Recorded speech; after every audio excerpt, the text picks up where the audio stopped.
Hey guys, Tim and Bob here today, and we're going to talk to you a little bit about scopes and selecting the right scope for your firearm. Now, when you select a scope, you want to try to make everything collaborate in the right way. You want to take into consideration recoil, velocity, trajectory, and a number of other things that will come into play when you're selecting your firearm. Now, for example, I want to give you an example. This is commonly what would be described as a brush rifle. This is a 44 mag lever action Marlin, and it just has a 7 power scope on there. And I won't use any kind of a rest or anything with this rifle. I'm going to take it into the woods. I'm going to acquire my target in thick timber. I don't want to mess with I want to mess with as little as possible. So if I have to do a longer shot, I'm going to do a little bit of magnification back here, but that's really about it. This firearm does not shoot very long distance, so I've only got a 7 power scope on here. So this is a really good combination for what this rifle is. Now this, on the other hand, this is quite a bit more sensitive equipment.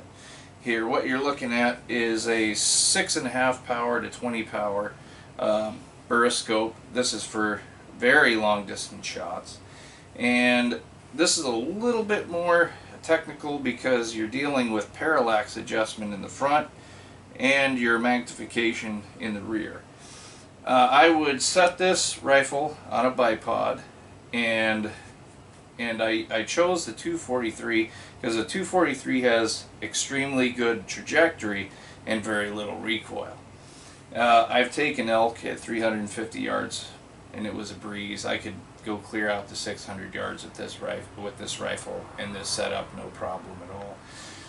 The difficulty that you're going to run into with this type of a setup is you're going to need a lot of time to do your setup. So you're going to be shooting in between breaths.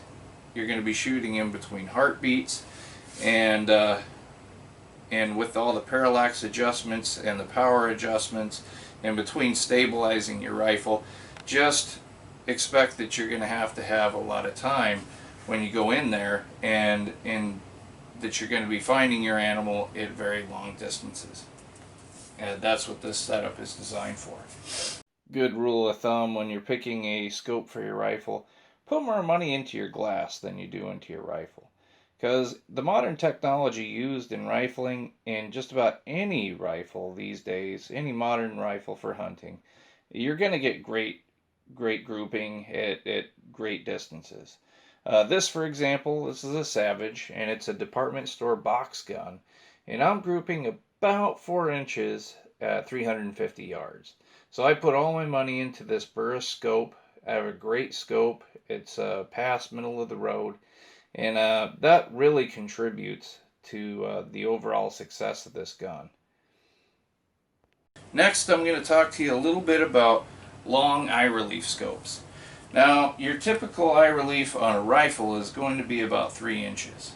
Your eye relief on a handgun scope, which this is a good example of a long eye relief scope, is its eye relief is going to be found at your full arms extension. And this is where I'm going to acquire my target. I'm going to find my animal right here. And this setup is good at about 100 yards max. And I've taken the deer with this setup at 90 yards, and it was no problem at all. Now, one way that you can stabilize this firearm, this is a shooter's stick, and you can shoot this setup right off of the shooter's stick, and it's extremely stable. And this is a really good setup for that. And another way that you can do it is, I know a guy personally who hunts with this firearm. This is a Ruger single 6, and he has 1 open sights and 1 scoped, so that he can find any of his deer up close, take his shot, and then if he has to shoot longer distances, he can use his scoped pistol.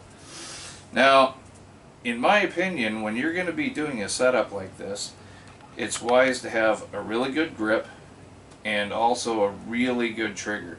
And what I've done is I've got a light trigger in here so that my shots can be as exact as possible. In fact, I have a customized trigger that I did in this firearm as well, and it's almost paramount importance to have a trigger. Your trigger is almost as important as your scope is. Now here's another example of a long eye relief scope, and this is a Scout rifle setup.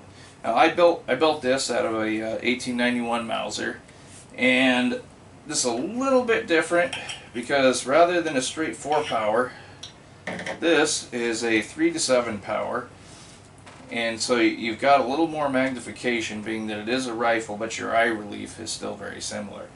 And you can also use the shooting stick, same setup, and what this is for is quick target acquisition. So I'm not going to get a lot of distance out of this setup. I'm going to look, I'm going to find my animal, boom, I've got him right in the middle of my scope, and I can even use both eyes if I want to. So that's what this setup is for. But my max range on this setup is going to be about 200 to 250 yards, just based on the caliber, the trajectory, and the drop that I'm going to be expecting. I really wouldn't want to shoot this rifle more than 250 yards.